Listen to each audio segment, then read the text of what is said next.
अस्सलामुअलैकुम everyone, welcome to जोर का जोर। मीरब ज़ीशान और राबिया शाह की तरफ से आपको बहुत बहुत खुश आमदीद और बहुत मज़े की अपडेट्स हैं। क्योंकि सबसे पहले अगर हम देखते हैं तो नाजरीन, आईसीसी के चेयरमैन जय शाह मुंतखब हो चुके हैं और देखना यह है कि अब क्या तब्दीली होती है। एक बहुत बड़ा एलिमेंट इसके अंदर ये भी नज़र आता है कि इसके फ़ौरन बाद एक बड़ा इवेंट जो आईसीसी की तरफ से होने वाला है वो चैम्पियंस ट्रॉफ़ी है, जिसके अंदर एक कंट्रोवर्सी जारी है कि इंडिया पाकिस्तान आएगा या नहीं आएगा। एक तरफ बीसीसीआई के हाकिम जय शाह, दूसरी जानिब आईसीसी पर भी हाकमियत करने लगे हैं। तो देखना यह है कि फ़ैसले किसकी तरफ होते हैं, क्या फ़ैसले अनबाइस्ड होते हैं या फिर वही होता है जिसका डर है, खदशा है। तो बहुत सारी चीज़ें जो हैं वो काबिल ज़िक्र होने वाली हैं। मीरब, जैसे आप कह रही हैं कि जय शाह के चेयरमैन बनते ही कुछ चेंजेस आए हैं और आईसीसी रैंकिंग में भी चेंजेस आई हैं। बाबर आजम अपनी 3rd पोजीशन से 9th पर चले गए हैं। इस हवाले से भी आज हम बात करेंगे। काफ़ी प्लेयर्स के रैंकिंग जो है ऊपर नीचे हुई है, लेकिन मसला ये है कि समझ नहीं आती यार कि ये रैंकिंग ऊपर नीचे हो कैसे जाती है। मुझे आज तक लिटरली मुझे ये रैंकिंग की कैलकुलेशन समझ नहीं आई है। मैंने बहुत बार ये सवाल भी रेज़ किया है कि भाई मुझे बताएं कि ये रैंकिंग कैलकुलेट होती कैसे है, किस तरह से ये रैंकिंग जो है वो बनती है। लेकिन समझ से बाहर है कि आखिर क्या ऐसी चीज़ें हैं कि ये परफॉर्मेंस नाकिस हो तब भी आप रैंकिंग के अंदर ऊपर रहते हैं। समटाइम्स आप अच्छा परफॉर्म कर रहे होते हैं और आपका नामो निशान नहीं होता है। और ज़्यादातर आपको पाकिस्तान के प्लेयर्स के ही नाम नज़र आएंगे रैंकिंग्स में। मतलब बहुत रेयर होता है कि आपको वाकई में कोई बड़ा चेंज उसमें नज़र आए। एंड ऑब्वियसली मीरा, हम पहले तो हमारा जो दुख था, डिसअपॉइंटमेंट थी, वो तो ख़त्म हो गई है। अब दूसरी की तरफ हम बढ़े हैं एंड आई होप कि वो डिसअपॉइंटमेंट ना हो। 31 को सेकंड टेस्ट मैच स्टार्ट होने वाला बांग्लादेश और पाकिस्तान का, लेकिन अब उसमें कुछ चेंजेस आ रही हैं जिनको पहले रिलीज़ किया गया था। अबरार अहमद को वो भी वापस आ रहे हैं, कामरान गुलाम वो भी वापस आ रहे हैं। शाहीन भी कहा जा रहा था कि वो शायद ड्रॉप कर दें, बट उन्होंने भी रीजॉइन किया है। तो लास्ट मिनट चेंजेस फिर भी जैसे हम जानते हैं कि हमारी टीम में होते रहते हैं, तो अभी भी कुछ कहा नहीं जा सकता। कुछ डिक्लेरेशन की गई हैं कि ये लोग वापस आएंगे और गेम स्क्वाड का हिस्सा खेलेंगे भी, लेकिन obviously again last minute changes हमेशा की तरह पॉसिबल हैं, जैसे पहले टेस्ट मैच में हुई थी। और हमें इतनी श्योरिटी से बात नहीं करनी चाहिए कि अबरार अहमद खेलेंगे या नहीं खेलेंगे, क्योंकि पिछली एक बहुत लंबी डिबेट थी मीरब कि हमने अपना इतना मेन स्पिनर बाहर क्यों निकाल दिया, हमने उसको क्यों नहीं खिलाया। हम उसको वर्ल्ड कप में भी लेके गए, T20 में हमने वहाँ पर जाके उनको बैठा दिया, हमने उनको खिलाया नहीं। हम इसको टेस्ट मैच में भी लेके आए, हमने इनको यहाँ पे भी ला के रिलीज़ कर दिया, हमने इनको खिलाया नहीं। तो ओबियसली वो टाइम कब आएगा कि जब हम सीरियस हो जाएंगे, हम अपने प्लेयर्स को मौका देंगे, अपने टैलेंट को आगे लेकर आएंगे। सोचने की बातें हैं ये सारी। और मेरा भी इसके अलावा क्या अपडेट्स हैं आपके पास? मेरे पास अपडेट्स यही हैं। मैं भी यही देख रही थी कि कज़ाफ़ी स्टेडियम का जो नाम है वो भी चेंज करने का फैसला किया जा रहा है। कज़ाफ़ी स्टेडियम का नाम बदल दिया जाएगा। एक सवाल मेरे माइंड में यही आ रहा था कि इससे क्या असर होगा, क्या फ़र्क पड़ेगा। लेकिन फिर मेरे माइंड में जैसे ही सवाल आते हैं ना, वैसे ही हाफिज़ साहब भी आ जाते हैं। तो ये एक बहुत अच्छा इनिशिएटिव है हमारे शो का। तो अस्सलाम वालेकुम हाफिज़ साहब, कैसे हैं आप? वालेकुम अस्सलाम मीरब, राबिया, बहुत शुक्रिया आपका। हाफिज़ साहब, बहुत खुशी होती है दिमाग में जब भी कंफ्यूजन आती है तो आप माशाल्लाह से हमारे सामने दूर करने के लिए हाफिज़ साहब इज ऑलवेज हियर। चलिए, ये भी अल्लाह का शुक्र है कि जैसे मुदस्सिर नज़र साहब ने कहा है ना कि पीसीबी में कंफ्यूज लोग हैं, इस तरह हमारी कंफ्यूजन जो है ना वो दूर हो जाती है, क्योंकि आप आ जाते हैं ना पीसीबी में भी आपकी जरूरत है। हाफिज़ साहब चक्कर लगा लिया करें, जरा कंफ्यूजन दूर हो जाएगी। Thank you. मज़ीद पैदा होती है जब कभी मैं जाता हूँ। अरे वाह, क्या बात। अच्छा हाफिज़ साहब जी, सुनने में आ रहा है कि रेनोवेशन तो चल रही है, लेकिन कज़ाफ़ी स्टेडियम का नाम भी तब्दील किए जाने पर गौर किया जा रहा है। तो आपको क्या लगता है कि ये नाम, इतना पुराना नाम बदलना ज़रूरी है? लोग जानते हैं, पहचानते हैं कज़ाफ़ी स्टेडियम है कि चूंकि कराची का जो नेशनल स्टेडियम है ना, उसका नाम भी वो एक स्पॉन्सर शिप बदला गया था। हाँ, स्पॉन्सरशिप होती है ना, आज भी उस। हाफिज़ साहब, आपकी आवाज़ ड्रॉप हो गई है। जी, मैं ये अर्ज कर रहा हूँ, चूंकि ये स्पॉन्सरशिप इसमें शामिल हो। जी, मुझे लगता है बारिश की वजह से हाफिज़ साहब के करीब जो सिग्नल्स हैं वो अफेक्ट हो रहे हैं और उनकी आवाज़ ठीक से हमारे तक पहुंच नहीं पा रही है। और ये और भी दुख की बात है, क्योंकि मेरा सवाल बीच में फंस गया है और ये मुझे बर्दाश्त नहीं हो रहा। कज़ाफ़ी स्टेडियम का नाम बदल के वैसे क्या रखा जाएगा? मुझे लगता है जितना हाफिज़ साहब से इस वक्त इंस्पायर्ड है पीसीबी, हो सकता है हाफिज़ इमरान स्टेडियम रखते हैं उसका नाम। हो सकता है मीरा।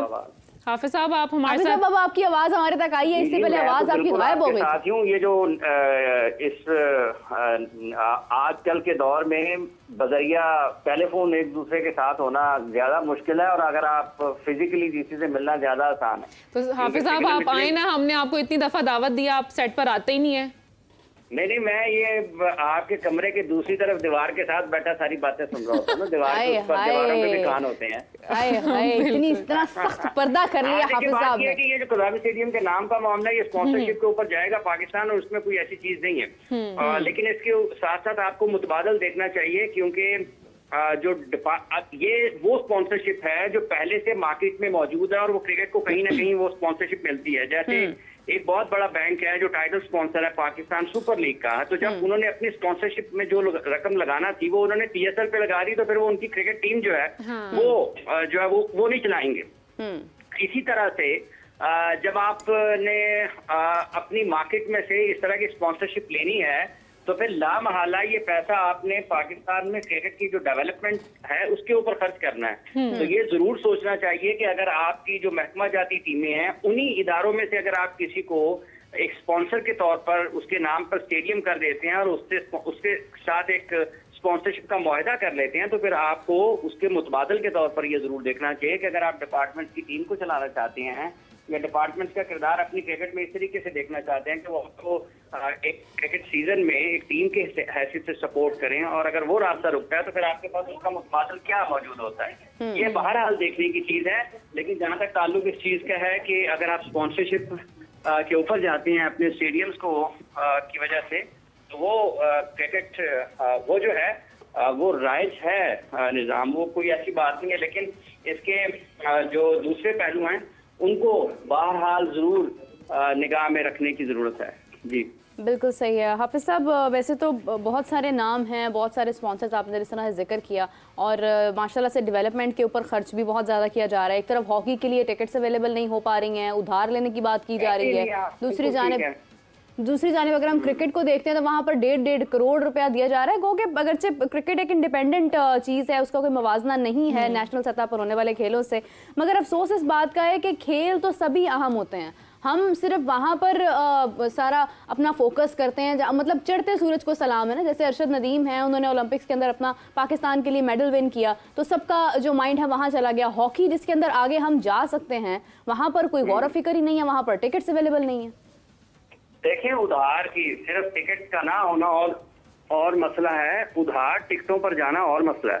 मतलब आपका जो कौमी खेल है उसकी टीम के पास एक मुल्क से दूसरे मुल्क में जाने के लिए वसाइल ही मौजूद नहीं है। और पाकिस्तान में वफाकी हुकूमत, जिसकी जो वजारत IPC है बैनुल सूबाई राब्ते की, जिसको राना सनाउल्लाह साहब देखते हैं, उनके लिए ये लम्हा फिक्रिया है एक वक्त में कि जब आप एक एथलीट को इस तरीके से वो उनका हक भी बनता है। ये कुछ ऐसी बात नहीं है कि हुकूमत ने अरशद नदीम पर कोई एहसान किया है, यही वो मामला है, माजरा है जिसके ऊपर हम बारहा गुफ्तगू कर चुके हैं कि आपके तवाज़ुन तो है ही नहीं कहीं पर। अगर आपका कोई एक मैकेनिज्म हो, अगर आपका कोई निज़ाम अच्छे तरीके से काम करता हो, तो आपको गैर मामूली अंदाज में इस तरह से कुछ करने की जरूरत नहीं है। अब आपकी नेशनल टीम है और वो कौमी खेल है पाकिस्तान का, और उसकी टीम अगर बैरूनी गैर मुल्की दौरों पर जाएगी और टिकट के पैसे नहीं होंगे, तो आप देखें कि फिर जो उनकी यौमिया अलाउंस हैं या खिलाड़ियों की और जरूरियात हैं वो कैसे पूरी होंगी। तो ये शर्मनाक चीज़ है पाकिस्तान के लिए। और वो जो लोग बढ़ बढ़कर खेलों की तरक्की की बात करते हैं, खेलों को फ़रोग देने की बात करते हैं, खेलों के निज़ाम को बेहतर बनाने की बात करते हैं, उन सब के लिए एक आईना है ये देखें कि पाकिस्तान का कौमी खेल है और उसकी कौमी टीम उधार के पैसों पर चल रही है। तो ये लम्हा फिक्रिया है, इस मसले को हल होना चाहिए। और इस मसले को, और ये पाकिस्तान में जो वफाकी हुकूमत है उसको जो तंजीमों को फंड होते हैं या जो उनको फंडिंग होती है, उसको भी आपको असर नौ तरतीब देने की जरूरत है। ये कोई इतना अच्छा नहीं मालूम होता कि आप की 15-20 लाख आप सालाना फेडरेशंस को दे रहे हैं। फेडरेशंस को भी अपने निज़ाम को ठीक करने की जरूरत है। और ये जो फंड सरकारी हैं खेलों के लिए मुख्तलिफ, क्रिकेट के अलावा पाकिस्तान क्रिकेट बोर्ड को पाकिस्तान की हुकूमत कुछ नहीं देती है।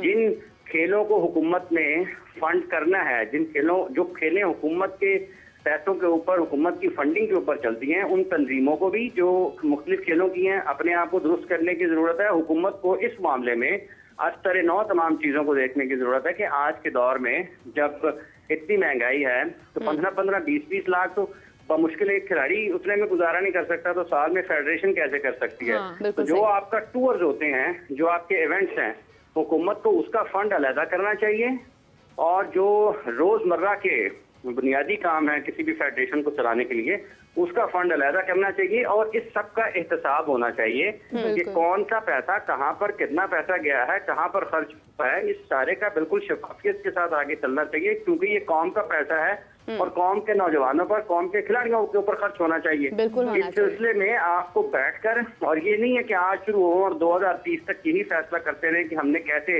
इस निजाम को असर नौ तरतीब देना है। ये कोई इतना मुश्किल नहीं है अगर आप करना चाहें तो, लेकिन उसके लिए आपको आप में जो जज्बा और ये अज़्म होना चाहिए और नियत भी होनी चाहिए हाफिज साहब।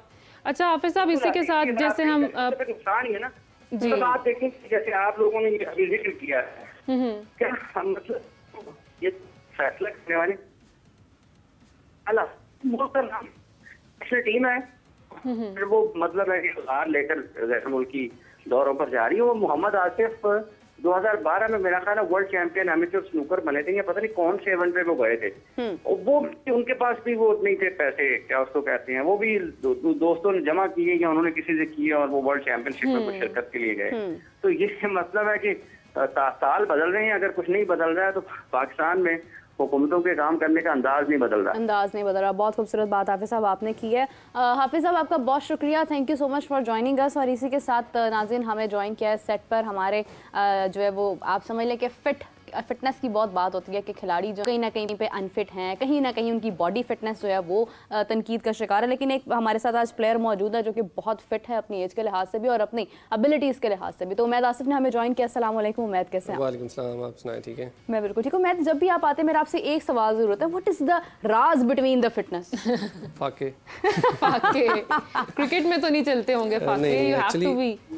देखिए, आपको अपना ध्यान रखना है तो आपको अब टेक्नोलॉजी का दौर है, तो टेक्नोलॉजी का दौर है और आपके हाथ में सारा कुछ है। फ़ोन के ऊपर आप सब कुछ देख सकते हैं कि आपने कैसे फिट रहना है। तो रादर देन आप स्क्रॉल करते रहें दूसरी चीज़ों को, आप अच्छी चीज़ें स्क्रॉल कर लेंगे तो आपको फ़ायदा भी हो जाएगा। अच्छा। ये वैसे इतने सारे मेंटोर्स हैं, मुझे लगता है इनको भी एक मेंटोरशिप ले लेनी चाहिए, जो खिलाड़ियों के पेट निकल रहे हैं ना, जैसे सर्च करते रहते हैं जो खेलते हुए। ये तो है, सबसे ज़्यादा ज़रूरत तो नाम नहीं लेंगे है, कुछ प्लेयर्स को है, नाम नहीं लेना चाहिए, कुछ प्लेयर्स को है। अच्छा उमेद, जैसे हम बात कर रहे थे अभी टेस्ट मैच अभी हारे हैं, कुछ ही दिनों की बात है, और अभी 31 को दोबारा से है सेकंड टेस्ट मैच। सबसे पहले तो प्रीवियसली आपके क्या तासुरात थे, आपने क्या देखा परफॉर्मेंसेस के हवाले से? अब आने वाले टाइम में कुछ प्लेयर्स दोबारा से ऐड हुए हैं जिनको पहले रिलीज़ किया गया था, तो आपको क्या लगता है कि अब कुछ बेहतरी देखने को मिलेगी, कुछ हम परफॉर्मेंस देख पाएंगे? देखिए, पहले तो दुख तो सारी कौम को हुआ उसका मैच तो नहीं तोड़ा गया? नहीं अब बड़े संडे भी था ना अब बड़े हो गए तो आई थिंक पिच रीड करने में ना थोड़ा प्रॉब्लम हो गया है। मुझे लग रहा है कि वो हम जब डोमेस्टिक हमारा स्टार्ट होता है और वो बात कर रहे थे कि ग्रीन विकेट होती है, यहाँ पे फास्ट बॉलर ज़्यादा अच्छा परफॉर्म करते हैं पिंडी में, तो वो सीज़न स्टार्ट होता है सितंबर के एंड पे अक्टूबर में। तो अभी ये सीज़न जो था, वेदर जो उस टाइम था वहाँ पे, तो वो आई थिंक फोरकास्ट चेक करने में प्रॉब्लम हुई है या क्या हुआ है, तो वो मिस रीड कर गए सारा कुछ, जिसकी वजह से 4 फास्ट बॉलर खिलाए और वो बैटिंग ट्रैक निकला। तो इसके अलावा करते रहे, ट्राई तो करते रहे, फास्ट बॉलर्स ने जान मारी है। इतने ओवर्स कभी नहीं किए फास्ट बॉलर्स ने हमारे किसी भी एक टेस्ट मैच की एक इनिंग्स में। तो जान मारने का क्या फ़ायदा हुआ? देखिए, अब वो अगली टीम भी खेलने आई है, वो भी प्लान करके आए थे सारा कुछ, तो उन्होंने बेहतर परफॉर्म कर लिया। उमैद, आप क्योंकि खुद खेलते हैं और आप वाकिफ़ हैं पाकिस्तान के जितने भी स्टेडियम्स हैं उनकी पिचेस के साथ, रावलपिंडी की पिच क्वेश्चन रही है हमेशा से, और आपको क्या लगता है कि वहाँ पर जो प्लेयर्स मौजूद थे, जो रिजल्ट्स आए हैं, क्योंकि हम ब्लेम कर नहीं सकते हैं, मतलब आप देखिए बांग्लादेश भी उसी स्ट्रेटजी के साथ गया लेकिन खेल पेश किया उन्होंने। हमने कहाँ पर मिस्टेक की है खेलते हुए? बात फिर वही करूँगा कि 4 फास्ट बॉलर्स कंडीशंस को देखते हुए फोरकास्ट देखते हुए रखने चाहिए थे कि ये अगर चारों दिन फोरकास्ट रहती है क्लाउडी, तो फिर वो कर सकते थे आप वहाँ पे 4 फास्ट बॉलर को उसमें टीम में। बट आई थिंक उनके पास शकीबुल हसन का उनको फ़ायदा हुआ, वो भी ऑलराउंडर हैं, साथ में मेहदी हसन मिराज, उन्होंने भी बैटिंग में भी परफॉर्म किया, बॉलिंग में भी किया, तो उनके पास परफॉर्मेंस जिन्होंने परफॉर्म किया वो ऑलराउंडर्स थे, जिनसे उनको बैटिंग भी मिल रही थी और बॉलिंग भी मिल रही थी। हमारे पास आगा थे सिर्फ, और उसके अलावा साइम करते हैं लेकिन वो पार्ट टाइम है ऑब्वियसली, तो हमें उतना फ़ायदा नहीं हो सका। तो आई थिंक नेक्स्ट मैच में अच्छे तरीके से वेल प्रिपेयर्ड जाएंगे और देखेंगे कंडीशंस फोरकास्ट वगैरह चेक करके। अच्छा उमैद, जैसे अभी हम ना कुछ दिन पहले बात कर रहे थे कि जे शाह के जी चेयरमैन बनने के चांसेस हैं आईसीसी के, तो अब वो बन चुके हैं और उनके बनते ही बाबर आजम रैंकिंग में नीचे आए हैं, तीसरे नंबर से 9वें नंबर पर गए हैं। रिजवान थोड़ा ऊपर आए हैं, सऊद शकील भी 14 से 13 से मतलब 13 पे आए हैं। एक नंबर नीचे आ गए, एक नंबर पीछे आए हैं। तो बच्ची हमारी परेशान हो गई है रैंकिंग देखकर, रैंकिंग हाल बदल गई है, तब्दील हो गया सब। तो वही रैंकिंग हम बात कर रहे थे कि रैंकिंग कैसे बदल जाती है, किस तरह से, क्योंकि जे शाह के आते ही हमने देखा था कि पहले हमने देखा था वर्ल्ड कप में भी सुनने में आ रहा था कि इंडिया को सपोर्ट मिली है, तो क्या अब चैंपियंस ट्रॉफी में कुछ तब्दीलियां देखेंगे आप? आई थिंक इंडिया अपना डिप्लोमेटिक जो पावर है वो यूज़ तो करता ही है तो अब उधर आके इसका रैंकिंग से मेरे ख्याल से कोई ताल्लुक नहीं है बिल्कुल भी, क्योंकि रैंकिंग होती है कि आपका एक फ़िक्स पीरियड होता है, जैसे जैसे आगे टाइम चलता है उस फिक्स पीरियड में आपकी जो परफॉर्मेंसेज हैं वो काउंट होती हैं। अब जैसे अगर बाबर ने पिछले साल अगस्त 15 को कुछ परफॉर्म किया था, उसकी इतनी परफॉर्मेंस थी कि उसके पॉइंट्स ज़्यादा थे, तो जब अब रैंकिंग हुई है तो वो आज के 25 या 28 से हुई है और नेक्स्ट 28 तक हुई है, तो वो फिर वो पिछली परफॉर्मेंस वो चली जाती है, तो फिर आपकी उसके मुताबिक रैंकिंग होती है कि बाकी प्लेयर्स जो हैं वो कैसे परफॉर्म कर रहे हैं, उनके भी रैंकिंग्स उसी से काउंट होती है, तो जो उसमें जिनके पॉइंट्स ज़्यादा होते हैं वो ऊपर आ जाते हैं। तो बाकी आई थिंक देखें मेरे सब कुछ ऊपर से गुजर गया मुझे कुछ समझ नहीं आती है इस रैंकिंग की। वो एक पीरियड होता है ना, उसके दौरान जितने पॉइंट्स बनते हैं आपकी परफॉर्मेंसेस के वो होते हैं, काउंट होते हैं। ठीक है, मुझे सिर्फ इतना पता है कि जब बिजली का बिल आता है उस वक्त आप यूनिट्स देखते हैं कि पहले कितने थे अब कितने थे। मुझे लगता है रैंकिंग भी इसी तरह से वो होती है। चले समझ आ रहा है, थोड़ा थोड़ा समझ आ रहा है, लेकिन फिर भी अफसोस की बात यह है कि हम क्यों हमेशा ये सोचने पर मजबूर हो जाते हैं कि नहीं मैचेस इंडिया में हैं तो इंडिया को बेनिफिट है, इंडिया अपने वहाँ से प्लस पॉइंट्स ले रहा है। आईसीसी में इंडिया का रोल है, तो आईसीसी के जो फैसले हैं वो पाकिस्तान के खिलाफ इसलिए जा रहे हैं क्योंकि इंडिया का वहाँ पर रोल है। हमारी परफॉर्मेंस भी तो मैटर करती है ना, हम खुद भी तो परफॉर्म नहीं करते हैं। आप बीइंग अ क्रिकेटर आप भी देखते होंगे, तो आपको देखकर डेफिनेटली हम मतलब क्रिकेट नहीं खेलते हैं लेकिन हमें देखकर अफसोस होता है, तो आपको तो रोना आता होगा कि ये हो क्या रहा है, ये क्या कर रहे हैं भाई, ये कौन सी बॉल थी, यहाँ पर कैसे आउट हो गए, यहाँ पे ये क्या बॉल करवा रहे हो। 100 चीज़ें आपको फील होता है, आप तो ऑलराउंडर भी हैं। बिल्कुल, देखें जब खेल रहे होते हैं उस वक्त फीलिंग और होती है, जब देख रहे होते हैं फीलिंग और होती है। यही सीन होता है कि आप जब कोच होते हैं तो आपको कुछ और नज़र आ रहा होता है, जब आप अंदर ग्राउंड में होते हैं तो कुछ और नज़र आ रहा होता है। बेहतर क्या है देखिए साथ खेल के जो साथ खेल रहा होता है उसको ज़्यादा बेहतर फील हो रहा होता है। हाँ। एक बॉलर को डिफरेंट फील हो रहा होगा, जो साथ में खड़े हैं उनको डिफरेंट फील हो रहा होगा। तो अंदर रह के बॉलर को समझाना ज़्यादा बेहतर है रादर देन बाहर से आप आपको आप उसी वक्त कॉन्टीन्यूसली उसके साथ रह के आप उसको रियल टाइम में नहीं समझा सकते। उसने जब सेशन के बाद बाहर आना है या आपने कोई मैसेज भिजवाना है तब जाके उसको समझ आएगी कि हाँ अच्छा मैं ये गलत कर रहा हूँ, ये करना है, अच्छा नेक्स्ट प्लान ये है। तो फील होता है कि कई जगह पे फीलिंग आती है कि यार ये वाली फील्ड नहीं करनी चाहिए थी। अब पिच बैटिंग विकेट है तो अभी भी उसी समझ रहे हैं कि ग्रीन विकेट के हिसाब से फील्ड सेट की हुई है। आपको जब बैटिंग विकेट है तो आपकी फील्ड थोड़ी सामने आ जाती है, जब ग्रीन विकेट होती है तो आपकी फील्ड थोड़ी स्क्वायर हो जाती है और पीछे को ज़्यादा होती है कि पीछे जाने के चांसेस ज़्यादा होते हैं। तो उसके अलावा शान मसूद अंदर थे, वो अच्छे कैप्टन भी अच्छा स्ट्रेटेजिस्ट है, वो अच्छा, देख रहा होगा। लेकिन हम तो सुन रहे हैं कि बड़ा क्वेश्चन किया जा रहा है उनकी कैप्टनसी को, कहा जा रहा है कि इनकी परफॉर्मेंस को देखते हुए क्या इन्हें टीम में होना भी चाहिए नेक्स्ट। हम तो ये सोच रहे थे जज्बात इतने बुलंद ये वही बात आ जाती है कि अभी थोड़ा सा अभी स्टार्ट लिया ना तो आप उनको थोड़ा टाइम दें। मैं उनके अंडर भी खेल चुका हूँ।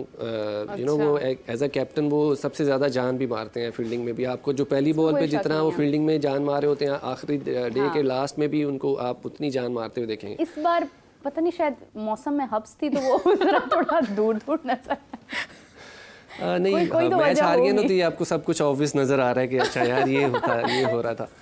तो बाकी रिएक्शन भी कैप्टन है ना, तो कैप्टन देखिए उसने पूरी टीम को लेके चल रहा है। ऊपर से हमारी नहीं बासित अली साहब भी बड़ा क्रिटिसाइज कर रहे हैं कि ये क्या परफॉर्मेंस थी। इसके बाद वो सोचने पे लोगों को मजबूर कर रहे हैं कि यार राजा ने भी कहा हाँ टीम में होना भी चाहिए इन्हें। वो कहते हैं कि ये बस सोशल मीडिया के लिए खेलते हैं, 10-20 रन कर लिए बस स्टोरी डाल दी हो गया। अब वो क्या ही देखिए, जो कहेंगे। बोलने वाले हैं वो भी सोशल मीडिया के लिए बोलते हैं ज़्यादा, वो क्योंकि जब क्लिकबेट अच्छा, होगा। ये बड़ा खूबसूरत काउंटर किया आपने कि बोलने वाले भी फिर सोशल मीडिया के लिए ही बोलते हैं। अच्छा, बहुत ज़बरदस्त। ये तमाम जो क्रिकेटर्स हैं इस वक्त बहुत इनके जो है ना वारे न्यारे जा रहे होंगे इस बात के ऊपर। बहुत अच्छा जवाब दिया। लेकिन उमैद फिर भी हम ये कहेंगे कि मतलब ठीक है कैप्टेंसी, बट ऑब्वियसली क्वेश्चन होता है जब कोई भी प्लेयर्स। लेकिन मैं ये समझती हूँ कि यहाँ पर रिजवान ने पहले टेस्ट में रन्स किए, समझ आता है, साउथ शकील ने किए। देखिए टेस्ट इसी चीज़ का नाम है, sometimes you are happy, sometimes you are sad. लेकिन मैं समझती हूँ कि तमाम प्लेयर्स को सब के सब इसके अंदर एक चीज़ के अंदर ज़रूर मुलव्विस हैं कि कहीं ना कहीं हम ओवर कॉन्फिडेंट हुए हैं। हमें लगा था कि बांग्लादेश है, हम कर जाएंगे, हमने मैच जो है डिक्लेयर कर दिया, हम आगे जा सकते थे, हम उनको एक मुश्किल हरीफ समझ सकते थे। वो बहुत एक समझ ले कंपैटिटिव सिचुएशन से वहाँ से आए हैं, यहाँ पर आए हैं, यहाँ पर आकर खेल रहे थे, खेलने के लिए आए थे। वो भी ओवर कॉन्फिडेंस नज़र नहीं आया हमें। आप कह सकते हैं क्योंकि जिस पॉइंट पे हमने डिक्लेयर किया था हम उससे ज़्यादा 100 प्लस 150 प्लस कर सकते थे। फिर उनकी और उनकी बॉडी और लेथार्जिक होनी थी, टाइट होनी थी। तो फिर जब आते हैं, जब आप ज़्यादा देर, जितनी देर पाकिस्तानी बॉलर्स पाकिस्तानी फील्ड अंदर ही है 160 प्लस ओवर्स 170 तक, तो उसके बाद आप देख लें कि किसी के पाँव नहीं चला, बैट नहीं चला, आपकी टाइटनेस बॉडी में जो है ना वो नज़र आना शुरू हो जाती है। ठीक है, इसी तरह अगर आप उन्हीं को पहले मैच में ही अगर थका देते ज़्यादा और आपने जब देख लिया था कि बैटिंग ट्रैक है, ये हम जो समझ रहे थे वो नहीं है, तो आपको जाना चाहिए था 600 तक ले जाते, उसके बाद डिक्लेयर करते तो पॉसिबली रिजल्ट डिफरेंट कुछ और होती है। ये वही लग रहा था जैसे वो बचपन में हम क्रिकेट खेलते थे ना, बैट आ गया हाथ में, आउट होने का नाम ही नहीं ले रहे हैं। नहीं, बस हमने तो खेलना है पूरा। मतलब बांग्लादेश को मैं लिटरली उनकी जो एक उनका स्टेमिना है, मैं उसको बहुत प्रेफर करती हूँ कि वो वहाँ पर टिके, उन्होंने खेला, उन्होंने क्रीज ऑक्यूपाई किया। और मीरा कहीं ना कहीं मुझे लगता है उनकी स्ट्रैटेजी भी थी। बिल्कुल, उन्होंने स्ट्रैटेजी के साथ खेला, आउट किए, तो एक प्रॉपर थी। अब दूसरा टेस्ट मैच भी है, उसमें भी ऑब्वियसली उन्होंने कोई स्ट्रैटेजी बनाई होगी। हम क्यों नहीं बना रहे हैं भाई? नहीं, ये तो नहीं हो सकता कि हम नहीं बना रहे। बनाई होती तो कुछ नजर तो आता ना हमें। स्ट्रैटेजी बनाई थी लेकिन उल्टी पड़ गई ना। वो ये था कि 4 फास्ट बॉलर डाले कि ग्रीन विकेट को मिस किया होगा आपने। किसको? अब्रार कह सकते हैं स्पेशलिस्ट स्पिनर एक मिस था। वो होता तो शायद थोड़ा सा डिफरेंट होता। बाकी लेकिन शुरू में इतना ब्रेक भी नहीं हो रहा था पहले 2-3 दिन, तो उसमें अब्रार का उतना हाथ नहीं हो सकता था, लेकिन आखिर में हो सकता था, वो भी अगर हम 600 प्लस पे डिक्लेयर करते तो। बाकी देखें पिच आगे जो भी आएगी उसके मुताबिक जिस तरह भी परफॉर्म करेंगे, अब उसके मुताबिक ही प्लान बनाना पड़ेगा कि हाँ हमने पिछले में देख लिया।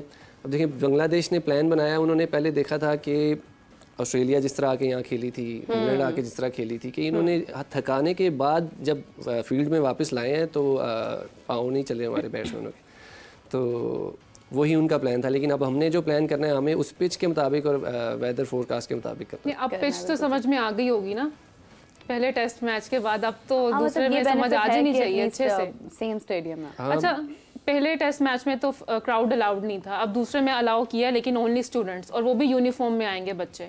तो ये क्या स्ट्रैटेजी आपको लग रही है, इससे क्या होगा? डिसिप्लिन पे कंप्रोमाइज नहीं करना ना, मोहसिन नकवी साहब ने कहा था। आई थिंक सिक्योरिटी की वजह से शायद, क्योंकि शायद कोई सिक्योरिटी रीजंस होंगे या कोई ऐसा, मुझे मैंने ये स्टेटमेंट भी पढ़ी नहीं है, लेकिन अगर स्टूडेंट्स को अलाउ करें तो अच्छा है। यूनिफॉर्म में आएंगे जी बच्चे, तो बच्चे फिर स्कूल जा रहे हैं पढ़ने। जरा वो रिप्रेजेंट करेंगे ना अपने स्कूल को, अच्छी बात है। प्रोबेबली कि वो आके तो स्कूल्स को रिप्रेजेंटेशन मिलेगी। अच्छा उमैद, क्योंकि आप भी क्रिकेट खेलते हैं और आपने खासा वक्त भी दिया है क्रिकेट को, हार जीत देखी है, तमाम मौसम भी देखे हैं, लेकिन क्या लगता है आपको कि जब कोई प्लेयर हारता है उसका अपनी टीम में, मतलब एज अ प्लेयर इंडिविजुअली जब आप परफॉर्म नहीं कर पाते हैं, फॉर एग्जांपल बाबर आजम 0 पर आउट हुए, बाबर आजम एक बहुत बड़े प्लेयर है, उनको कोई क्या ही कहेगा, लेकिन अगर हम बात करते हैं यंगस्टर्स की या उन प्लेयर्स की जो बहुत मुश्किल से अपनी जगह बना पाते हैं और उस वक्त परफॉर्म नहीं कर पाते हैं, क्या फीलिंग होती है आपकी आफ्टर लूजिंग समथिंग? देखिए, कहते हैं कि सक्सेस हैज़ मैनी फादर्स, और जो लॉस है या जो हार है इट्स एन ऑर्फन।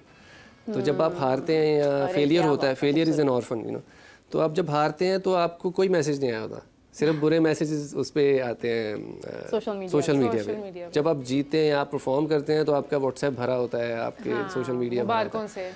तो उस टाइम पे जो प्लेयर की फीलिंग होती है, उस टाइम प्लेयर ही समझ सकता है और कोई भी नहीं समझ सकता। उस टाइम प्लेयर को सबसे ज़्यादा सपोर्ट की जरूरत है कि घर से एक भी मैसेज आ जाएगी, नहीं कोई बात नहीं है, किसी दोस्त का आ जाए, किसी का भी आ जाए, तो वो प्लेयर कहता है अच्छा चलो नेक्स्ट टाइम। तो हमारे कोच जितने 1-2 गुजरे हैं, उन्होंने ये कहा कि आपके पास एक रात है, हारे हो या जीते हो, एंजॉय करना है या दुख मनाना है, उसके बाद अगले दिन उठ के get back to it again. हाँ। तो ये हमारा होता ही है कि अब देखें, अब ज़्यादा देर जितना देर हम अपने माइंड पर रखेंगे आगे परफॉर्मेंस नहीं होगी, तो जितनी जल्दी निकाल सकते हैं वो बेहतर होता है। बिल्कुल सही है, मतलब वो फिर आपका कॉन्फिडेंस डाउन हो जाता है, फिर आपको उसमें कम बैक करने में भी टाइम लगता है। तो अभी हमारे पास क्योंकि सलमान अली आगा को मौका मिला, जबकि वो पहले भी खेलते हैं, लेकिन अभी यहाँ पर इस बार क्योंकि सर्जरी की बहुत बातें हुई, इससे पहले वर्ल्ड कप हार कर हम आए तो सबकी नज़रें ज़्यादा थीं टेस्ट पर। अगरचे हमें लोग नज़र नहीं आए स्टेडियम में, मगर सोशल मीडिया पर, टेलीविज़न पर लोगों की सबकी नज़रें मैच पर थीं, क्योंकि जिस तरह से मैं देख रही हूँ कि तमाम लोगों ने इस टेस्ट के ऊपर अपने अपने कमेंट्स दिए हैं। अब नॉर्मली क्या होता है कि लोग बात करते हैं, मगर इस पर तो बाकायदा तौर पर लोग फट कर बोले हैं। तो इस बार बहुत नज़रें थी। सलमान अली आगा के बारे में मैं कहूँगी कि डू यू थिंक कि उनको किसी जगह पर काम करने की ज़रूरत है अभी स्टिल, बिकॉज उनका भी समझ लें पीक टाइम है, वो यहाँ से आगे जा सकते हैं? आई थिंक वो काफ़ी क्रिकेट खेला है, लाहौर से खेला है काफ़ी, यहाँ काफ़ी पुराना है, वो भी डोमेस्टिक की मार खा के आया हुआ है। डोमेस्टिक की मार बिल्कुल, तो वो डोमेस्टिक खेलता है और परफॉर्म करता है, और काफ़ी 2-3 दफ़ा वो टॉप परफॉर्मर भी रहा है, तो जिसकी वजह से उसका ये चांस उसको मिला। तो देखें, एक लर्निंग कर्व होती है, सारी ज़िंदगी एक लर्निंग कर्व है। आप क्रिकेट भी इसी तरह लर्निंग कर्व है, आप जितना मर्जी खेल लें, आप सीखते रहेंगे तो आगे चलते रहेंगे। तो किसी को ये नहीं सोचना चाहिए कि बस मैंने इतना ही सीखना था तो बस बहुत है, बस मैं आ गया हूं तो बस हो गया। बिल्कुल, अब आपको कॉन्टीन्यूसली सीखना है, आपकी एक स्ट्राइड करना है आपने, हर मतलब ऊपर जाने के लिए, एक्सीलेंस के लिए। तो वो कर भी रहे होंगे, जाहिर बात है, वो आप इंटरनेशनल में आए हैं, इंटरनेशनल में खेल रहे हैं, तो उधर जो आप जितना ज़्यादा खेलते हो आप उतना ज़्यादा सीखते हो। कुछ भूल भी जाते हो, फिर आपको दोबारा वही उसी तरह फेलियर आता है, फिर आपको याद आता है, फिर आप उस पर लर्न करने की कोशिश करते हो। तो आई थिंक वो कर भी रहेंगे इसके ऊपर काम। अच्छा उम्मीद, MQM के जो प्रेसिडेंट हैं डॉक्टर फारूक सत्तार, उन्होंने कहा है कि PCB को प्राइवेट सेक्टर में डाल देना चाहिए, शायद कोई तब्दीलियां आएँ, कोई बेहतरी आए क्रिकेट में। सो डू यू थिंक कि ये मशवरा बेहतर है? आपको प्राइवेट सेक्टर कितना अच्छा लग रहा है बाकी तो बात ये है कि वो पहले ही सेमी प्राइवेट या ऑलमोस्ट सेमी गवर्नमेंट है, और सारा कुछ वो अपना खुद रन करते हैं, जैसे आप पहले भी बात कर रहे थे स्पोर्ट्स पे। देखें, बाकी स्पोर्ट्स को भी इनको चाहिए कि गवर्नमेंट को चाहिए कि जैसे इमरान भाई ने बात की कि फंडिंग नीचे तक जाएगी, एक स्ट्रक्चर बनेगा। स्कूल्स में फंडिंग होगी, स्कूल से जो है ना आपके एथलीट्स निकलते हैं, उधर बच्चों को हर डिफरेंट गेम्स पसंद होती हैं, उसमें पार्टिसिपेट करते हैं। तो मेन चीज़ ये है कि आपके पहले तो कोठी स्कूल बंद करें जिनकी ग्राउंड्स नहीं होती। स्कूल को अलाउ कर लाइसेंस देने के लिए आपको चाहिए कि उनके पास ग्राउंड हो जिसमें उनकी रेगुलर स्पोर्ट्स हो, क्योंकि बच्चे का माइंड सिर्फ अगर उसमें पढ़ाई में लगा रहेगा तो वो फिजिकल एक्सरसाइज वैसे ही बहुत ज़रूरी है। जी, आप फिजिकली फिट हैं तो आपका माइंड भी फिट है। बिल्कुल ऐसे ही है। तो वो बहुत ज़रूरी है कि आप आगे से प्लेयर्स भी निकालें। यानी हम समझते हैं कि जिस तरह से हाफिज़ साहब और मैं अक्सर ये बात करते हैं कि ये जो गैर निसाबी सरगर्मियाँ, इनको हम निसाबी सरगर्मियाँ होना चाहिए। खेल हमारी एजुकेशन का एक लाजमी हिस्सा होना चाहिए। हम क्या करते हैं, कॉलेजेस में जाते हैं, कोटा होता है, मामूली से स्टूडेंट्स होते हैं, वहाँ पर जाते हैं और उनको भी खेलना नहीं आता। कुछ लोग सिर्फ एडमिशन लेने के लिए ज़बरदस्ती वहाँ पर अप्लाई कर देते हैं, वहाँ पर जाने के बाद जो है वो थोड़ा बहुत खेल पेश करते हैं। इवन हम वुमेन क्रिकेट में देखते हैं तो ज़्यादातर लड़कियाँ कनेड से या लाहौर कॉलेज से हमें निकलती नज़र आती हैं, अदरवाइज़ हमें कहीं पर कोई लोग ख़ास नज़र आते नहीं हैं।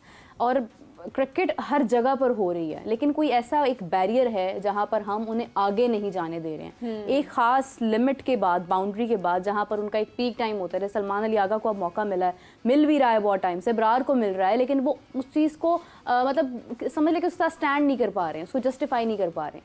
ये बैरियर किस तरह से ख़त्म होगा प्लेयर्स के और एक उनके एक जंप के दरमियान? देखिए, जो हमारे 90s के प्लेयर्स हैं उनके और जो आम लोग हैं उनकी एक्सेस बहुत कम थी। हाँ। अब एक्सेस आपके सीधे हाथ में, आपने उनको पकड़ के ट्वीट करना है या कुछ करना है तो वो डायरेक्ट उनको मैसेज मिल जाता है, तो वो मेंटली उनके साथ खेलती रहती है वो चीज़।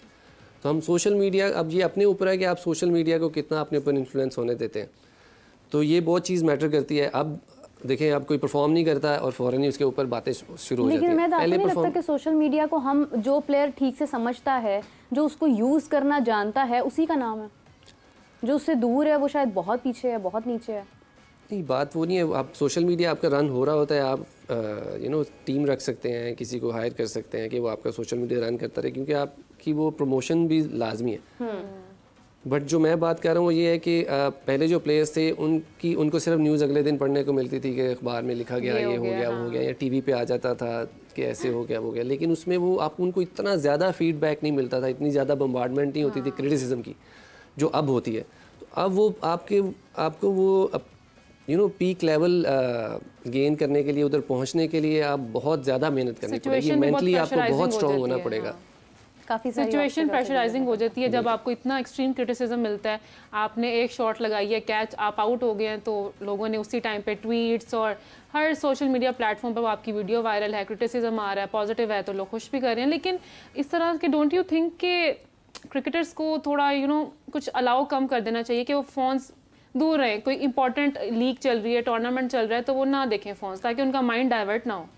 जी आप सही बात कर रही हैं, लेकिन ये अपने आप पे खुद अप्लाई करना चाहिए। जैसे हाँ। शोएब मालिक हमारे कैप्टन थे, तो उनको देखा था मैंने कि वो जब टूर्नामेंट होता है तो वो सोशल मीडिया ऑफ कर देते, मतलब फ़ोन व्हाट्सएप एंड होने के बाद वो यूज़ करते थे, जैसे भी है। तो ये चीज़ें अपने आप पे लानी पड़ेंगी प्लेयर्स को। जैसे हमारा कोई एग्जाम होता है तो हम फोन बंद करके हम पढ़ते हैं, कोशिश करते हैं मेरे ख्याल से कोशिश करते हैं बिल्कुल। तो अब जितना आपको आप होता क्या है कि हम परफॉर्म करते हैं, हमें होता है कि चेक तो करें कि कौन कौन क्या क्या बोल रहा है हमारे लिए, ठीक है। इसी तरह जब परफॉर्म नहीं होता तो तब भी बोलेंगे लोग, छक्का मारा था उसको देखा है लोगों ने या नहीं, इस तरह की चीज़ें। तो ये चीज़ें हमें जो प्लेयर है उसको मेंटली स्ट्रॉन्ग करना पड़ेगा हमें किसी ना किसी तरह। मुझे याद है सरफराज अहमद की एक दफ़ा यॉर्निंग की एक वीडियो जो है वो इतनी ज़्यादा सर्कुलेट करी थी, जिस पर लोगों ने बाकायदा सॉन्ग्स लगाए हुए थे, और मुझे आज भी वो याद है। और मतलब एक शख्स है, वो नींद आ गई है भाई, ठीक है एक नींद का झोंका है, लेकिन उसको उन्होंने इतना मतलब वो समझ लें आप ट्रोलिंग की उस चीज़ के ऊपर, या वैसे बहुत सारे वाक़यात हैं जो होते हैं। देखिए इनको जब आप 4 डे खिलाएंगे ना, किसी को भी सारा दिन ग्राउंड में खड़ा करेंगे ना, मैं देखता हूँ कि कौन यौन नहीं करता, सबको नींद आती है। अब वो सारा दिन आप खड़े हैं, फील्डिंग कर रहे हैं या बैटिंग की है आपने, तो नींद का प्रॉब्लम नहीं होता है। तो वैसे ही एक यौन बंदा उधर खड़े खड़े आप थोड़ा बोर भी हो जाते हैं तो वो कर भी सकते हैं, लेकिन अगर उनके ऊपर कैमरा आ गया और वो हो गया तो ये तो अब इस तरह तो हर एक के ऊपर रखें तो आपको हर मैच में एक ना एक यौन मिलेगी। अच्छा उमैद, डोंट यू थिंक कि जो हमारे क्रिकेटर्स हैं ये हमारे लिए तो सेलिब्रिटीज़ ही हैं, इनकी प्राइवेट लाइफ्स प्राइवेट ही रहनी चाहिए। लोग पता नहीं समझ लेते कि उनका राइट है ऐसे लोगों पर, सेलिब्रिटीज़ पर, कि वो कभी भी उनकी प्राइवेसी इन्वेड कर सकते हैं। हाल ही में हारिस रऊफ की प्राइवेसी जब इन्वेड हुई तो ऑब्वियसली एक रिएक्शन आया, aggressive reaction. Definitely he was with his wife, तो जब आप किसी के प्राइवेट स्पेस में इन्वॉल्व होंगे तो ऑब्वियसली रिएक्शन आपको आएगा। इस तरह की बहुत सारी एग्जांपल्स हमने प्रीवियसली भी देखी हैं, आगे भी देखते हैं। तो उस हवाले से आपको क्या लगता है कि लोगों को कितनी लिमिट रहनी चाहिए? ठीक है आप फैंस हैं, आपका राइट है, आप क्रिटिसाइज़ करें, आप पॉजिटिव क्रिटिसिज्म भी करें, लेकिन कैसे मैनेज कैसे करें? देखिए ये फिर बात आ जाती है कि आपको एजुकेशन, आपको कमर्शियल से हटा के तरबियती एजुकेशन करनी पड़ेगी आपको। उसमें स्कूल्स में एथिक्स भी हों, ये सारी चीज़ें होंगी तो ये आगे आके जो बच्चे बड़े होंगे, जो ह्यूमन बीइंग बनेंगे, वो बेहतर ह्यूमन बीइंग बनेंगे। अभी जितने भी हैं वो उनको यही है कि बस प्लेयर नज़र आ गया है, बस पढ़ जाओ उसको, या जो भी है। जब वही जैसे क्रिटिसिज्म की बात कर रहा था कि वो कुछ ना कुछ, उनको अगर किसी ने परफॉर्म नहीं किया तो जो वो ये नहीं देखेंगे कि फैमिली के साथ है या अकेला जा रहा है। हाँ। तो अपनी जो भी बैंटर उन्होंने करना है वो कर देंगे। प्लेयर्स भी इंसान है, वो अपनी फैमिली के साथ जब होते हैं तो दे वांट दैट स्पेस। बिल्कुल ऐसे ही। आपको कभी भी ये तरबियत पे भी आ जाता है, घर वालों से भी, कि आपने उनकी कैसी तरबियत की हुई है कि वो आगे जाके कैसे ह्यूमन बीइंग बन रहे हैं और किस तरह एक पब्लिक में वो अपनी डीलिंग कर रहे हैं। तो ये पेरेंट्स को भी देखना चाहिए। हम बड़े हो रहे हैं, जो बच्चे बड़े हो रहे हैं, या जो हम आगे आ रहे हैं जिन्होंने पेरेंट्स बनना है, उनको ये सोचना चाहिए कि हमने बच्चों को किस तरह तरबियत देनी। बिल्कुल सही बात है। और इसीलिए जो है ना वो बहुत सारे प्लेयर्स खेलने के बाद मूव कर जाते हैं पाकिस्तान से। इवन इंडिया से मैं देखी थी, विराट कोहली ने प्लान किया कि he will be moving out from India. तो उसकी रीज़न ये भी होती है कि आप इतना ज़्यादा एक टाइम पर अच्छी लगती है फ़ैन फॉलोइंग, लोग आपको फॉलो कर रहे हैं, देख रहे हैं, आप लाइमलाइट में अच्छा लगता है, लेकिन then it becomes a headache for you, कि आपको लगता है कि आपकी अपनी ज़िंदगी ही कोई नहीं, आपके मुंह से निकली हर बात खबर है, आप अपनी किसी राय का इजहार नहीं कर सकते हैं। और मुझे लगता है कि ये जो हमारा ये शो के अंदर जो ये बीच वाला हिस्सा है, ये पूरा एक सेशन है तमाम लोगों के लिए जो इस वक्त देख रहे हैं और जिन्होंने बाद में देखना है, कि प्लेयर्स को भी थोड़ी स्पेस की ज़रूरत होती है। तनकीद ऑलरेडी बहुत लोग कर रहे होते हैं, हम भी कर रहे होते हैं, बिकॉज हमारा काम ही ये है कि हमने देखना है कुछ किसने क्या परफॉर्म किया, हमने उस पर क्वेश्चन कर देना है। लेकिन जो फैंस हैं उनको सपोर्ट ज़रूर करना चाहिए, उनको इस तरह से एकदम से पीछे नहीं हो जाना चाहिए। उनको देखना चाहिए कि शायद कोई अपनी पर्सनल इशू भी हो सकता है लाइफ में। जैसे शाहीन के माशाल्लाह से घर में बेटा हुआ और वो उस वक्त वहाँ पर खेल रहे थे जब ये खबर उन तक आई है, उसके बाद उन्होंने उसका जेस्चर भी दिया इस तरह का जब उन्होंने विकेट ली। तो मतलब आप देखें कि कितनी मसरूफियत होती है इंसान की ज़िंदगी में, लेकिन प्लेयर्स अपना पूरा वक्त जो है वो खेल को दे रहे होते हैं। बिल्कुल, देखें फैमिली एक बहुत बड़ी मोटिवेशन है हर एक हर प्लेयर के लिए। तो पुराने प्लेयर से भी जितनी बात हुई तो वो कहते थे कि मोटिवेशन नहीं है, किसी ने जूनियर ने पूछा तो उन्होंने कहा देखो फैमिली जो है सबसे बड़ी मोटिवेशन है कि आपने ला के कमा के देना है, उनके अपने से बेहतर उनकी लाइफ बनानी है आपने। और बीइंग अ मैन ये आई थिंक हर बंदे में होता है कि उस अपना बंदा भूल जाता है और आपकी प्रेफरेंस जो है वो फैमिली हो जाती है। तो आप जब थके हैं तो आपको जहन में आता है कि नहीं करना है, तो वो फैमिली आप माइंड में लाते हैं और वो सारा कुछ आप परफॉर्म करते रहते हैं। तो आई थिंक ये जैसे आप कह रहे हैं कि लोगों को ये समझना चाहिए कि फैमिली जो है वो एक इम्पॉर्टेंट हिस्सा है एक प्लेयर का। तो आप अगर वो प्राइवेसी को उसी तरह इन्वेट करते रहेंगे तो प्लेयर्स जो हैं वो आपसे दूरी भागेंगे, आपसे अब फिर लोग कहते हैं कि शाहिद अफरीदी जो है, शाहिद भाई जो है वो थोड़े गरूर कर रहे हैं, लेकिन it's not that. I think वो उनके साथ वो लोग इतना मिसबिहेव कई दफ़ा कर जाते हैं, प्यार भी करते हैं, ऊपर चढ़ जाते हैं, तो वो फिर अगले बंदे को इस तरह बोलना पड़ता है कि मैं आई थिंक कि शाहिद अफरीदी साहब इस एज पे पहुंच चुके हुए हैं कि उन्होंने वो जो फेम था ना बहुत देखा अपनी स्टार्टिंग करियर में, लाइफ में, और माशाल्लाह अभी भी वो देख रहे हैं। लेकिन एक स्पेसिफिक एज में आके जैसे मीरब ने बात की कि let it be, her celebrities के मुंह से निकली हुई हर बात खबर नहीं होती है। वो बेचारे कि रेस्टोरेंट में जाते हैं तो लोग पीछे आ जाते हैं, ठीक है फैंस का दिल करता है पिक्चर्स लेने का, but still there should be some space, there should be a thin line between the privacy of the player and the fans. Umaid, क्योंकि अभी शाहिद अफरीदी की बात हो रही है, आप क्या कहना चाहेंगे? मतलब सब लोग कह रहे हैं कि यंगेस्ट नाना है और डेफिनेटली इतने खूबसूरत नाना, मतलब नाना कहते हुए भी मुझे तो दुख हो रहा है कि ये नहीं बोलना चाहिए, खुशी होनी चाहिए। खुशी की भी बात है, तो आप क्या कहना चाहेंगे? नहीं, बहुत अच्छी बात है। आई थिंक जितना अच्छी बात है कि शाहीन ने जल्दी शादी कर ली, क्योंकि फिर आप ज़्यादा अच्छा बेहतर फोकस कर सकते हैं, आप अच्छे मैनेजर बन जाते हैं, आपको चीज़ें अच्छी मैनेज करनी आ जाती हैं।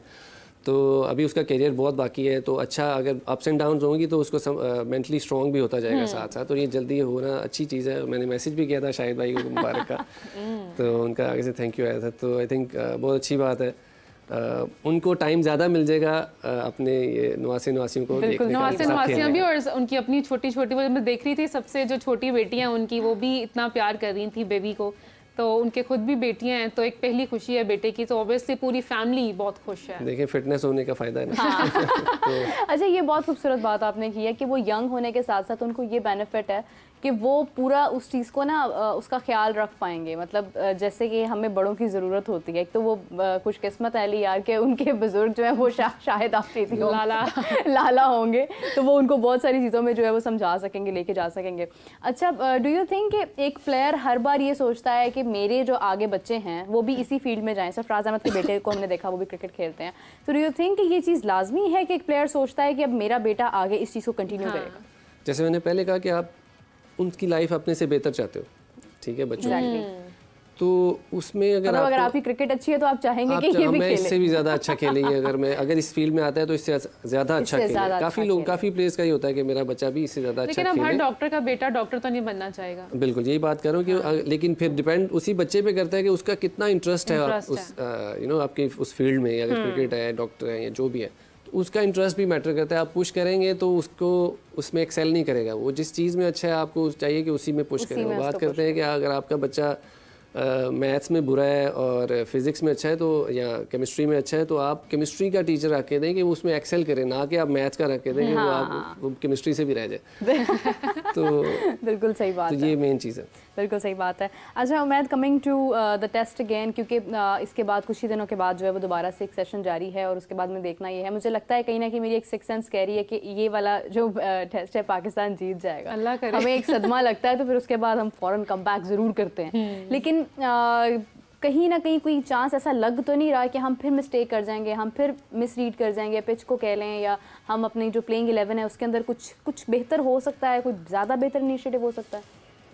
देखिए बात वही है कि आपको एक स्पिनर तो डालना पड़ेगा लाजमी, स्पेशलिस्ट स्पिनर। अब सुनने में तो आ रहा डाल दिया अब्रार। अच्छा, तो अच्छी बात है, क्योंकि अब ये देखें कि आप निकालेंगे किसको। हो सकता है शाहीन अपनी मैटरनिटी लीव पे चला जाए, साइम अयूब को भी वैसे ही निकाल सकते। साइम अयूब को अगर निकालते तो फिर उसके बाद वो ओपनिंग कौन करेगा? अब सलमान अली आगा हैं, शान मसूद हैं, शान मसूद है, फिर कैप्टन को भी फिर कहते हैं कि आप रेस्ट कर लें। ओपनिंग की बात कर रहा हूँ मैं। मेरा मतलब है नहीं, यानी कि अब देखते हैं आगे मतलब क्या किस तरह से प्लेइंग 11 बनाते हैं, लेकिन एग्जैक्टली जो आपने पॉइंट रेस किया कि फिर अगर आप ऐड करते हैं तो फिर आप निकालते हैं किसको? बिल्कुल हो सकता है कि शाहीन लीव नहीं जाएंगे, उन्होंने कहा है कि ही विल प्ले। अब वो फिर डिपेंड करता है टीम पे क्या वो उस दिन पिच को देखते हुए, क्योंकि पिंडी की जो पिच है ना, वो अब जब T20 होता है तो वो ऐसी बैटिंग ट्रैक होता है कि आपको पता नहीं चलता कि बॉल कहाँ करनी है। जब 4 डे हमारे आते हैं सीज़न में तो वो ग्रीन हो जाती है और मतलब चारों दिन उसी तरह चलती है। तो अब ये पिच कैसा बिहेव करेगी ये अब उधर जो मौजूद है वही देख के बता सकते हैं। अच्छा, इसी के साथ ना आज़म खान और फ़खर जमान भी CPL में मैच खेलेंगे, CPL का मैच खेलेंगे, लीग जो है कैरिबियन प्रीमियर लीग। तो आपको लगता है कि इस तरह से दूसरे जो यंग क्रिकेटर्स हैं, प्लेयर्स हैं, उनको मोटिवेशन मिलेगी इंटरनेशनल लीग्स खेलने की, या वो उनको लगता है कि ओबियसली वो भी आगे आ सकते हैं, कर सकते हैं? कितना उनके लिए ये मोटिवेटिंग हो सकता है? देखिए PSL ही बहुत बड़ा मोटिवेटर होता है जो अपने आपके डोमेस्टिक खेल होते हैं। तो वो जब PSL खेलते हैं तो फिर अगर आप उसमें परफॉर्म करते हैं तो बाकी लीग्स में भी आपका जो नाम चलना शुरू हो जाता है। तो यही बहुत ज़रूरी है कि बच्चे इधर इस तरह परफॉर्म करें कि PSL एक मतलब हमारे लिए एक बहुत समझें कि ईद वाला सीन होता है कि जी PSL आ रही है तो ईद, तो क्रिकेटर के लिए वही ईद है। तो बच्चों को चाहिए कि ये परफॉर्म इसमें करें ऐसा कि आप आगे जाके PSL में सिलेक्ट हों, फिर आगे जितनी भी लीग्स हैं वो दुनिया की वो खुल जाती हैं आपके लिए। बिल्कुल सही है उमैद, क्योंकि अभी हम टेस्ट की भी बात कर रहे थे और हमने आगे लीग्स की भी बात की है। Leagues cricket Pakistan super league के अलावा बाकी जो लीग्स हैं वो तो आप समझ लें कि हमारे लिए बस सोने पे सुहागा वाली बात है। बेसिक चीज़ तो हमारी यही है, PSL ही है। डोमेस्टिक की मैं बात करूँगी। डोमेस्टिक के अंदर जो मतलब अभी जो स्केजुअल आया है वो थ्रू आउट चलना है, बहुत एक लंबा और बहुत हैक्टिक और थका देने वाला स्केजुअल है। तो डोंट यू थिंक कि इसके अंदर स्केजुअल में थोड़ी सी चेंजिंग होनी चाहिए थी? टेस्ट मैच की अगर हम बात करते हैं तो सिर्फ 11 मैचेस हैं 2 साल में। ये भी एक बहुत जो लोग टेस्ट खेलते हैं, जो सिर्फ टेस्ट खेलते हैं, उनका क्या कसूर है कि वो इतने गैप के बाद फिर दोबारा से आएँ ना आएँ, इंजर्ड हो जाएं, खुदा ना खास्ता मिस कर जाएं। स्केजुअल जो है इसमें कुछ बेहतरी नहीं आ सकती थी? देखें पूरा साल का स्केड्यूल है, इससे बेहतरी और क्या, मतलब इससे ज़्यादा लंबा कर भी नहीं सकते देखें तो। लेकिन बहुत ज़्यादा क्रिकेट नहीं हो गई है आई थिंक कह सकते हैं आप, लेकिन इससे ये है कि जितनी ज़्यादा क्रिकेट होगी उतना प्लेयर्स को तो फ़ायदा होगा ही, नुकसान भी होगा। मुझे आई थिंक इंजरी की तरफ भी प्लेयर जा सकते हैं, पिचेस हमारी जो है वो बर्बाद हो सकती है। बिल्कुल, और देखें अब आगे जाके जून जुलाई में भी मैचेस होंगे तो आई डोंट नो वो कहाँ पे मैचेस करवाएंगे। हो सकता है नॉर्दर्न एरियाज में कहीं करवाएं जहाँ पे थोड़ा बेहतर मौसम होगा। कश्मीर में वो लगा लेंगे कोई वो तो डिपेंड करता है। देखें तो ये जब मैंने देखा था तो ये 2 चीज़ें यही माइंड में आई थी कि चलो प्लेयर्स की इनकम ज़्यादा बेहतर हो जाएगी, और सेकंड ये था कि लेकिन ये बहुत लंबा सीज़न है कि प्लेयर्स इंजर्ड हो सकते हैं। अब वो किस तरह मैनेज करते हैं, प्लेयर्स का जो पूल है वो कितना एक्स्ट्रा रखते हैं साथ के, प्लेयर्स को खिलाएं 2 को 3 को खिलाएं, 3 मैच खिलाएं, फिर दूसरों को 2-3 मैच खिलाएं। तो इस तरह अगर आप पिक एंड चूज़ करके खिलाएंगे तो हो सकता है प्लेयर्स पूरा साल चल जाए, वरना अगर एक प्लेयर को आप कहेंगे कि पूरा साल खेले तो वो पॉसिबिलिटी नहीं है। लेकिन आगे बड़ा टूर्नामेंट भी तो आ रहा है, चैंपियंस ट्रॉफी, तो उसमें क्या फिर हम करेंगे अगर हमारे प्लेयर्स ही इंजर्ड हो जाएंगे? मैं यही बात कर रहा हूँ ना कि अगर आप इसमें सिस्टम में अगर अच्छा अपने स्ट्रेंथ एंड कंडीशनिंग का प्रोग्राम सही रखते हैं, उनका जो असेसमेंट प्लेयर की फिटनेस की अच्छी रखते हैं, साथ साथ रखते हैं, तो फिर प्लेयर्स अवेलेबल होंगे। अगर कोई किसी को ज़रा निकल फील हो रहा है तो आप उसको रेस्ट करवा के आप उसकी स्ट्रेंथनिंग और आप वापस उसको फिट करके तो लाएं, और उसको ये तसल्ली होनी चाहिए कि तुम प्लेयर हो, तुम खेलोगे, तुम्हें बाहर नहीं निकाल रहे, तुम्हारी फिटनेस पूरी होगी और तुम वापस टीम में होगे। तो तब प्लेयर फिर वो उतने दिल से फिर ट्रेनिंग भी करता है, फिर झूठ भी नहीं बोलेगा कि हाँ जी मैं ठीक हो गया हूँ, मैं खेलूंगा। तो वो जब प्लेयर जब झूठ बोलता है तो फिर खेलता है तो फिर इंजरी बढ़ती है। बिल्कुल सही, ये बहुत इंपॉर्टेंट पॉइंट है, क्योंकि मैं देख रही हूँ कि बहुत सारे इंजरी को भी बहुत यूज़ किया जाता है। मतलब एक प्लेयर इंजर्ड है, वो ठीक हो गया, लेकिन फिर भी उसको कहा जा रहा है नहीं अभी तुम इंजर्ड ही हो, अपनी इंजरी कायम रखो अभी तुम। ये भी चीज़ गलत है। मतलब अगर कोई प्लेयर इंजर्ड हुआ है, वो ठीक होने की तरफ जा रहा है, तो आप उसको मौका दें, उसको मोटिवेशन दें। उसका सोर्स ऑफ इनकम यही है, वो अपनी तालीम अपनी फैमिली छोड़कर यही खेलने आया है, और उसको खेलने दें अगर वो अच्छा खेल रहा है। तो इंजरी को बहुत ज़्यादा मिसयूज़ नहीं किया जाता कहीं ना कहीं पर। देखिए जितनी टीम होती है ना, एक टीम मतलब एक स्क्वाड है और साथ में टीम मैनेजमेंट टीम होती है, वो आपके एक हेल्पिंग हैंड होना चाहिए, स्क्रूटनी नहीं होनी चाहिए। स्क्रूटनी ऑब्वियसली कुछ प्लेयर्स कह सकते हैं कि वो 2 नंबरी करने की कोशिश कर लेते हैं, लेकिन फिर भी आपको उनको जितने अच्छे तरीके से हैंडल करेंगे, आपने उनसे परफॉर्म करवाना है, आपने अपनी टीम के लिए उनसे रिज़ल्ट निकलवाने हैं। तो वो जितना बेहतर करवाएंगे, आप उनको डील करेंगे, उतना बेहतर वो आपको परफॉर्म करके देंगे। बाकी इंजरी को कई दफ़ा ये किया जाता है कि हाँ किसी को निकालना है तो वो इंजरी यूज़ कर लेते हैं कि जी हाँ बहुत ज़्यादा है या ये मसला है। तो वो होता है कि आप पसंद नापसंद के ऊपर भी होता है ये चीज़ कि हाँ नहीं पसंद तो उसको ज़रा सा भी मसला है तो उसको भिजवा देंगे, जो पसंद है तो वो बेशक उसकी टांग भी टूटी है तो उसको स्क्वाड में रखेंगे। खैर मसले तो आते रहते हैं, फेवरेटिज्म भी चलता ही रहता है। एंड आई होप कि जो अब सेकंड टेस्ट मैच सीरीज़ है अच्छी चल जाए, हमें उम्मीद तो है। हम डिसअपॉइंट तो हुए थे पहले, लेकिन अब हम लाइक जोश से कहना चाह रहे हैं कि ठीक है, जो होना था हो गया, लेट बायगॉन्स बी बायगॉन्स, और इंशाल्लाह will come back again with great force. क्यों मीरा? और इसी के साथ साथ हम लोग आज का प्रोग्राम खत्म करते हैं, क्योंकि बहुत सारी बातें अभी भी दिलो दिमाग में बाकी है। स्पेशली जब उमैद सामने बैठे हो तो दिल करता है पूरी क्रिकेट खोल के जो है ना वो बस सामने रख दी जाए, उसके जवाब हमें मिल जाए, लेकिन वी हैव शॉर्ट टाइम। तो इसी के साथ हम अपनी एंडिंग की तरफ जाते हैं। Umaid, thank you so much for joining us, आपके वक्त का बहुत शुक्रिया, और हमें इजाज़त दीजिए। नाज़रीन, आपसे मुलाकात होती है 4 PM, तब तक के लिए अल्लाह हाफिज़।